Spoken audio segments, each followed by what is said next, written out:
You're listening to the HR Mixtape, a podcast for leaders who want to understand people, strengthen culture, and navigate change with clarity. Today's conversation starts now. Joining me today is Jason Lerner, Human Resources Director at Groundwater Treatment and Technology. Jason brings experience leading HR strategy in technical environments where skills, safety, and retention are critical.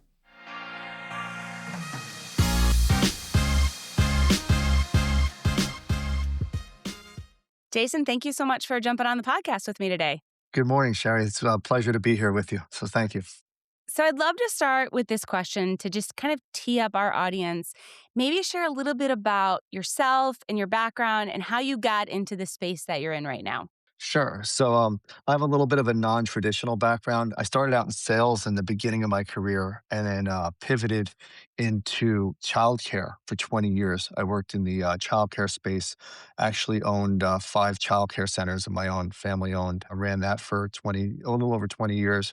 Then got fully into the HR space. I did all the human resources there with the childcare centers, but I fully got into it, doing a little bit of property management, physical therapy type of work, companies, things like that, helping develop HR departments from nothing and building the processes and all that kind of stuff. And then got into trucking, engineering, and then now in wastewater remediation. A little bit of a different path to get to here, but rising up and I enjoy building departments, taking it from the ground floor or taking it from a position where it's not effective and then being able to take it down and build it back up to where it is effective. You know, most HR people that I talk to don't have a traditional, hey, I went and did my undergrad in HR and then my Yep. master's and then got into this work. So I think your untraditional is probably very traditional for the HR space. And having worked in childcare, that in itself has so many transferable skills with running the business and dealing with parents. And, I think that probably set you up for a very successful career in HR. So thanks for sharing that. No, I agree with you. In the beginning, it was hard because people saw my background and they looked at me and they're like, you worked for yourself for 20 years. How are you going to go work for somebody else? And I was like, a lot harder. I had 450 bosses, all the families we provided services for. Each of them was your boss, right? So it's a little easier when you're working for one. So it was a challenge there. But one of the biggest takeaways I had from owning my own business and then going to work was the ability to take HR and mix it with operations. So I have a good understanding of how does the company make money? How does the company, what's their goals? So I've learned to align my HR, the HR teams that I build with the goals of the company. So this way you're fitting in for operations and helping them to become more efficient and helping with retention in that space as well. So good. Well, I want to dive into our conversation. And I love this topic. I think it's very relevant. And it centers around this idea of gray industries. So, for those who don't know what gray industries are, what that term means, let's start there and maybe you can help define that for our audience. Sure. So what I consider a gray industry is when you have your blue collar workers and your who work with their hands in their shop or in the field for us, and then we have our white collar workers who are inside. So you put them together and you get kind of a gray industry. So you're doing a combination of blue collar work and white collar work together in the same environment. And I see it now being very relevant where people right now there's a high unemployment rate for college graduates, and they're struggling to get into the workforce. And they don't know that there's really good opportunities in non-traditional industries. They would, no one really, I would think a lot of people wouldn't go to college thinking I'm going to get my bachelor's degree in finance and then go work for a wastewater management company, or I'm going to go work in, a manufacturing place or something like that. So I think there's education that can be done to reach out to students and graduating students and teach them that there's really good opportunities in these small to middle-sized companies where you can actually make a difference pretty quickly and your career path can be accelerated because you're working in that type of environment. I think that one of the things that I see in that transition from either formal education or from having a different type of job and then moving into a gray industry or blue collar role is often there's that question of like my skills don't transfer. And so, as you've been working with people who have made those transitions, what are some of the things that you ask them to help them understand that they have a lot of possibilities? They just maybe don't realize that the skills transfer the way that they do. What they don't see is the opportunity to work with your hands a little bit, right? So people who have engineering degrees or some degree where they have some background in a non-traditional environment, but they don't know that. They don't kind of understand that that's where they are. So they can work their way up. Like we have a person who works for us who was in the shop, engineering student, and she is really good. They found that she was able to take her skills that she learned in this shop while she was working, and then now she's working in our engineering department, setting up remediation systems, filtration systems. She does the engineering work, the process engineering work, to help us out in the field and get these understood. And what people have to come to understand is, and we have 3 or 4 recent college graduates who we have working in our shop, but they're also going out in the field, and they can take their experience with college, go in the field, learn our business from actually seeing how it operates, and then they move into the office, and they're like, okay, so now they become much more effective because we have salespeople who sell these projects, but they need somebody who's like technical and understands it. So if you've already been out working in the fields and doing it, and then you come in the office, now when you go see a client, it's very easy for you to speak to the business. And it's I see it as an education, and a good way to do that is, and we're starting to move in this path, is go down college fairs, things like that, where we can actually have the opportunity to talk to people maybe before they graduate or right after, and explain to them kind of what we do and how we do it and what the career path is for them with their degree. The hands on experience is so important. I think I've shared this on the podcast before. I worked for a company many, many, many years ago now called Peapod. They are a division of Ahold Grocers, which is out in the New Jersey area. Yep. And part of the requirement when I started at that company was it's a grocery delivery company. So think about like a competitor to like Instacart, but all the Hmm. same company. And they had their own, grocery warehouses. And anybody who was salaried, doesn't matter what position you had in the organization, you had to start your first day, you would get on the truck and you would go deliver groceries for the whole day. And I thought it was at that time, I thought it was such a weird approach.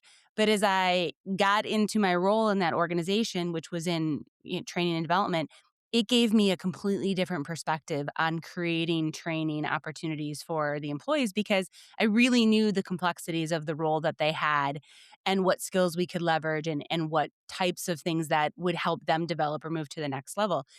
So in thinking about that, it's interesting because I think that when we think about our hiring practices, that sometimes we can have questions or processes that weed people out that have these non-traditional backgrounds, that have some of this hands-on experience, but we don't translate it inside of our hiring processes to be something that we can see that can flex between a blue collar job and potentially a white collar job. So, as you've worked to screen your own candidates in your organization, how have you helped kind of reformat that interview process to really help candidates who come from those non-traditional backgrounds?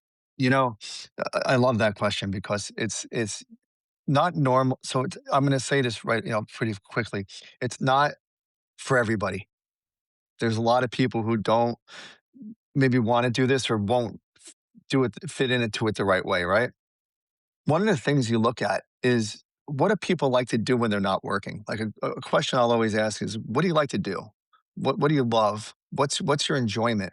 And when you hear people who enjoy fixing cars or doing do-it-yourself projects in their house or just fixing things, or are always interested in trying to see how does something work, those type of people a lot of times can fit into these organizations because they have that background. They want to use their hands. They want to learn something different. They want to do something. They don't want to sit at a desk all day. They want to have the opportunity to do different things. That's a huge trait that helps. And I'm not saying that that's what we use to make our decision. But when you're looking at a couple of candidates, sometimes it's, hey, do we think this person wants to do it? And as part of our interview process, when people come to visit our office, we put them into personal protective equipment. We give them a hard hat. We put on a vest, and we take them on a tour of our our yard and our shop, and we give them the opportunity to see the environment that they're working in. And with that, I was saying,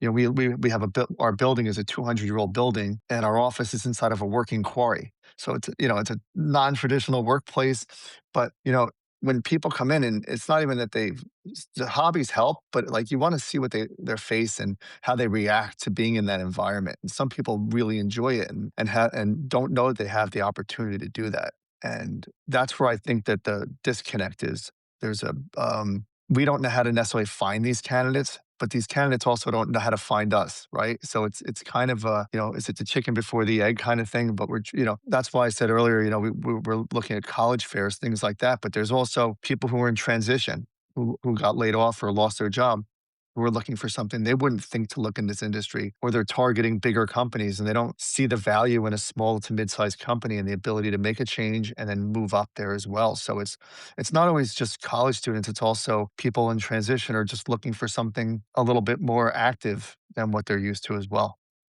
That variance in what people are looking for leads me to ask you about Gen Z, because I keep reading that that generation is more apt to look at the trades compared to looking at maybe knowledge worker opportunities. Have you seen that to be true? So yes, and what I've done is here is where I've been working on a succession plan.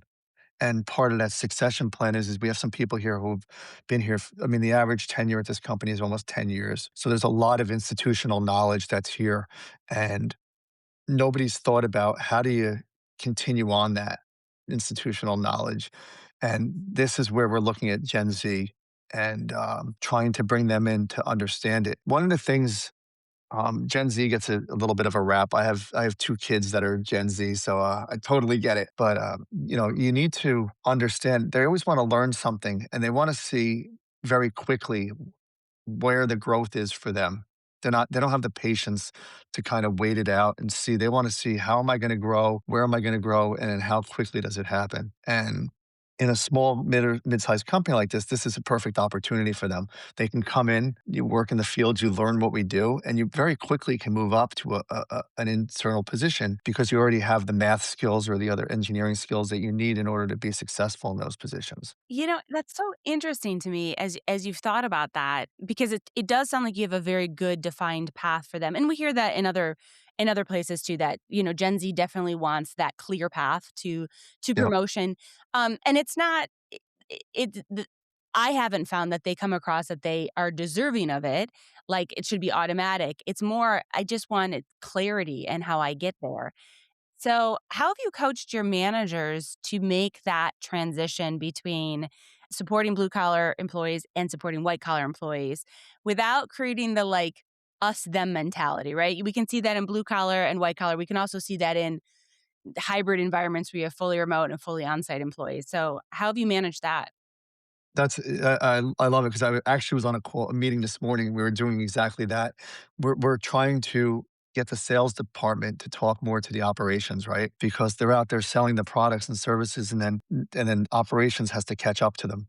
And now what we're trying to do is we're working to align the sales department with the operations so that we can support them when they sell. It's the same type of thing here. I think to your point where Gen Z wants to understand where they're going to move up and what their career path is. As a company, the best thing you can do is set expectations. You don't want to come when they're interviewing with you, you don't want to just feed them a line and of you can do this, you can do that. Like set the expectation, be a little bit transparent in here's what you need to do, here's what you can accomplish if you do these things and move up. And a lot of times if I feel something that's missing a lot of times in the workforce is accountability. People don't want to hold other people accountable. To your point, keeping good workers people don't realize when you hold people accountable, your best workers stay, right? Because if they see you with somebody who's not holding their weight and they have to constantly do more work, what happens? You don't lose the person who's not doing as much work. You lose the person who's your performer because they're actually doing more. So it's kind of in your interest to set the boundaries and let them know where the career growth is. I think it's a miss by a company if you don't do that up front. Well, and the research shows us that, clarity is kindness, right? Clarity is being Yep. clear. Clarity is it's a positive thing. And there is a little bit with some of the younger generations. So I'm a Gen X, and some of the younger generations kind of avoid that conflict because they don't want to create the tension. And I think in a way it's been good, right? As a Gen Xer, it's like we don't have a problem with conflict, but sometimes we overflex to that area where we could use a little gentler parenting approach. But that being said, you can still hold people accountable in kindness. And I think that conversation we need to have more and more because it's about civility and it's about showing up and it's most people, me included, want clear expectations on what good looks like in an organization so that I can work towards that. It doesn't matter whether it's blue collar or white collar. That idea Yep. around clarity is very important. No, I'd agree with you, and I think the other part of that is sometimes people forget that you need to talk to people the way they wanna be talked to, right? Instead of having one way to talk to everybody, you need to kind of understand how they want to be spoken to. And when you can master that skill, that helps you to relate and you can understand and you get a feeling for where people are going and what they want. And then that helps not only in recruiting people but also retaining them. And that all goes back to active listening, right? And don't look just to respond, but hear what they're saying, listen to what they're saying, and have appreciation, even if you disagree or don't think that that's there. Either you try to find common ground with them, but at least you know where they're coming from. And it's a hard task to get to that point where you're speaking to the language they want versus speaking the way you would want someone to speak to you. It's a little bit of a different. I know it's a very small nuance, but it's a big difference. It is a huge difference. I don't think that necessarily means using all of Gen Z's slang when you're talking to them, in case anybody thought that's what you meant. That's pretty, No, not at yeah, all. that would come That's across where you get in probably not the trouble. way you want it. Exactly. That'll seem fake, quite honestly. If at least when I see it, I mean, I've done things where I've gone out in the warehouse. People look at me as HR, and when I was in trucking, we had a fleet safety, and I took a forklift safety class, a forklift certification class. And one day, someone was giving me a hard time, and I said, "Come off the forklift." And I literally got on the forklift, and he's like, "I got work to do." And I'm like, "All right, what do you need?" I literally took the forklift, unloaded 10 pallets off the truck, and stacked them up against the wall. And you know what? After that, I never had another problem. But they're like, HR has a forklift certification. I'm like, yeah, this HR can get on a forklift and unload pallets for you. So it's that goes back to the whole understanding the environment that you're in and being able to speak that language. And it automatically gets you credibility too. Well, and it's such a good illustration of the concept we talk about all the time of HR can only be as successful in an organization if they know the business of the organization. And that business might be a knowledge business. It might be a Yep. very hands on situation where you go in and you get the forklift certification. There's credibility there, there's understanding there that's different than if you just sit behind the desk and use your HR skills and don't ever kind of inundate yourself in the business. Which makes me curious, is there other maybe myths that you've heard around blue collar or gray collar work that you'd like the audience to retire using going forward? You know, it's I think people look at blue collar industries a lot of time and feel like it's people who didn't go to college who go into those environments, and I'm seeing it here, especially like that's not necessarily the case. And I think when you need a mix. You have some people who didn't go to school, and then you have some people who have a college education. I think that there's a sweet spot of having a mix of both types of workers. And I think the people who don't have a college education learn from the people who have college education. The people from college education get the other side of it from somebody who didn't necessarily go to college. So, I think people need to open up their eyes a little bit and understand that you don't necessarily just because you went to college doesn't mean you can't work there. And I've heard that before. Like when I talk to friends of mine or people who I know that are looking for jobs, and they give you a target list, and I'm like, well, what about like a blue collar industry? What about a smaller company?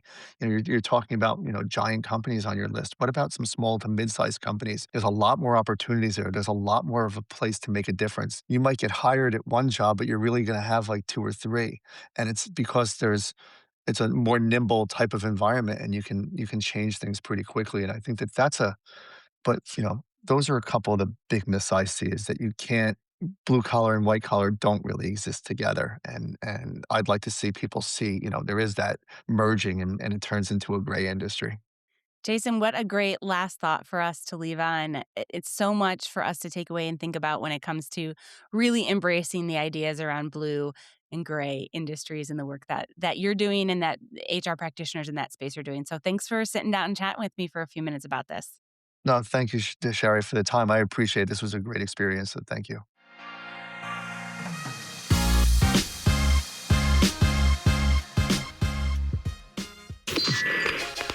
Thanks for tuning in to the HR Mixtape. Like, share, review, and subscribe to support the show and help more people discover these conversations. Until next time, keep the conversation going.